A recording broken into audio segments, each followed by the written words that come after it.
etc., which is sponsoring this event. We have weekly meetings. If anyone is interested in learning more about the group, wants to get on the email list, you can send an email to rpi.ssa@gmail.com. So that's just our email address. So if you're interested, have comments, feedback, whatever, ssa.rpi or RPI.ssa. right. Yes, RPI.ssa. Just put it in both orders, and one of them will go to the right place. That Gmail. So much bigger tonight is Hemant Mehta. Several years ago, he sold his soul on eBay for $504. Yeah, a little over $500. He's going to tell you a lot about that. He's also a blogger, runs the Friendly Atheist blog. And we do have several copies of his book up here.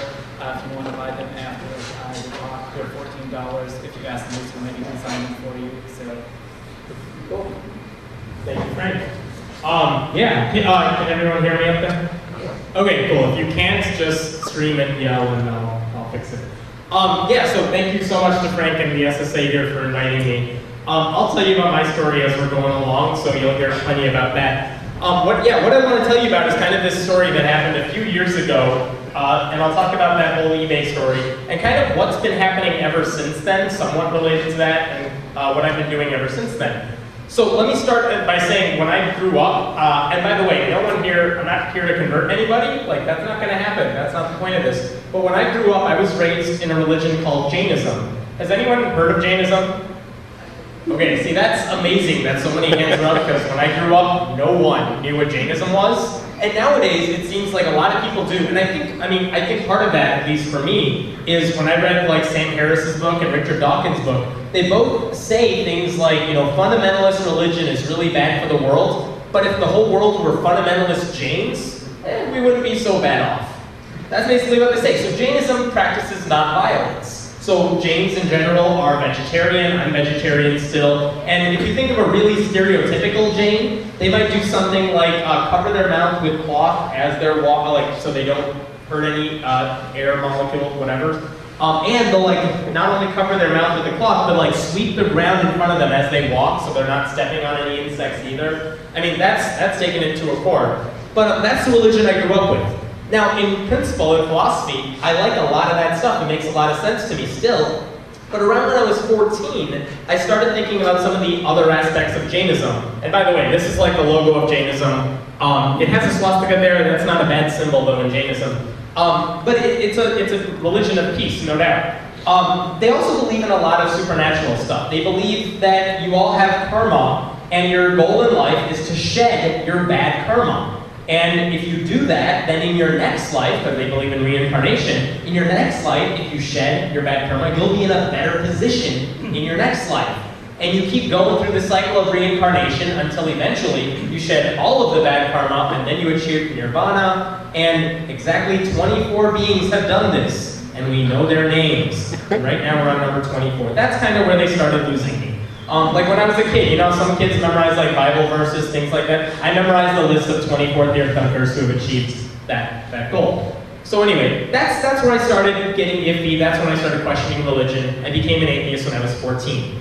The reason I bring that up is I was in high school as a freshman when that happened.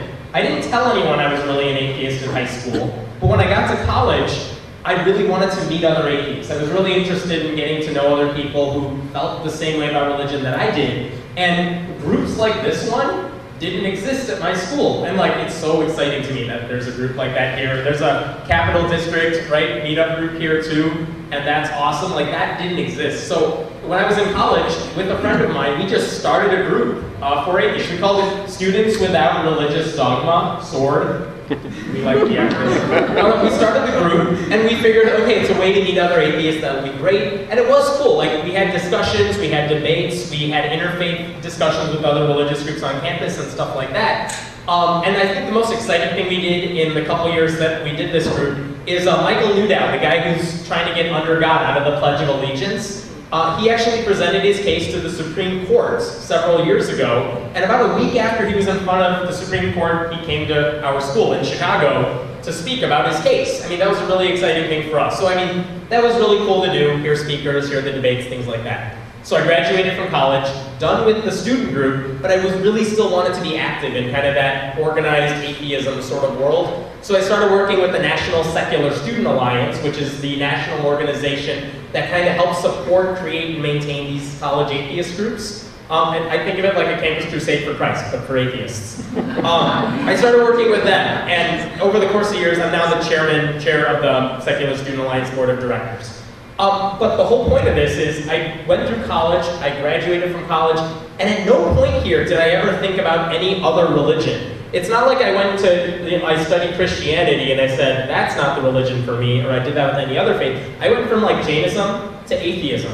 And philosophers will even tell you, Jains don't actually believe in a creator God, so that's not even a big jump, you know? So I wanted to go to church.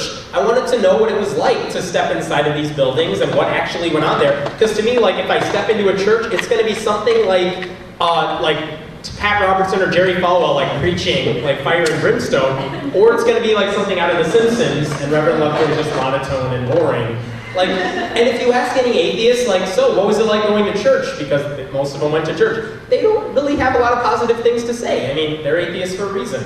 So I wanted an unbiased opinion. The problem is, you can't just walk into a church, I didn't think, and you can't just like tap someone on the shoulder and be like, you believe in this stuff?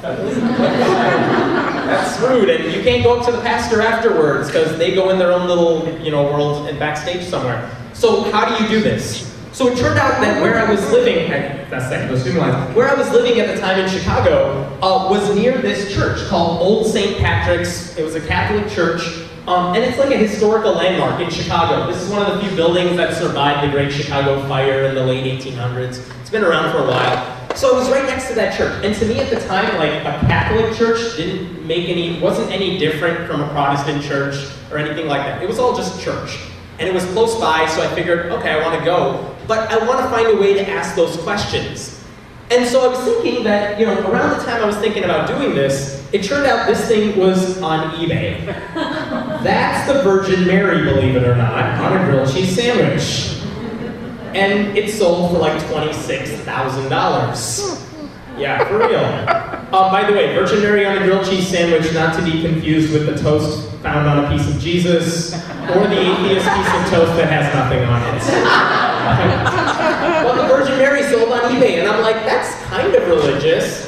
And that's on eBay. Maybe I can do this thing on eBay. So I put up this ad that he said, you don't have to read all of this, but it basically said the following. It said, for every $10 you bid, because it's eBay and there has to be money involved, I'll go to whatever place of worship you want me to go to. I don't care if it's a church or a synagogue or a mosque, whatever. It's all religion. It's all religion I haven't experienced. So I'll go there. And I'm not going to go there and make a scene. I'm going to go there and be a part of whatever's going on. And I'll find a way to document it. If you want me to take pictures, I'll do that. If you want me to write a blog, I don't even know what that means at the time, but like, I'll do that. If you want me to keep a diary, I'll do that. Whatever. Whatever you want me to do, I'll do it. I'm not lying about that. And I put it up on eBay. Now here's the problem, okay, by the way, I should say, worst case scenario here, some kid with an allowance is gonna bid $10, send me to church for a day, and then I can go see a movie, end of the day, happy, everyone's good. No one's supposed to bid on this, So I put this thing up on eBay. Now the problem is, how does anyone even find out about this auction? How do they even know I'm doing this thing so they can bid on it? So the question was, how do you get people to know about this? So there were a few things I did to try to get the word out about this auction. The first thing I did, and I realized, is let's say I was selling an iPhone on eBay. What do you think everyone who's looking at that page wants to know? What is that? Memory. The memory. Why are you selling it? Is it broken? Why? And the nice part about eBay is whatever they ask you, you can respond back to them, but you can also say, I want that question and my answer to be on the front page of the website. That way, whenever someone looks at my iPhone page, they can see what other people have asked and what my response was. That way I don't get the same question like 100 times.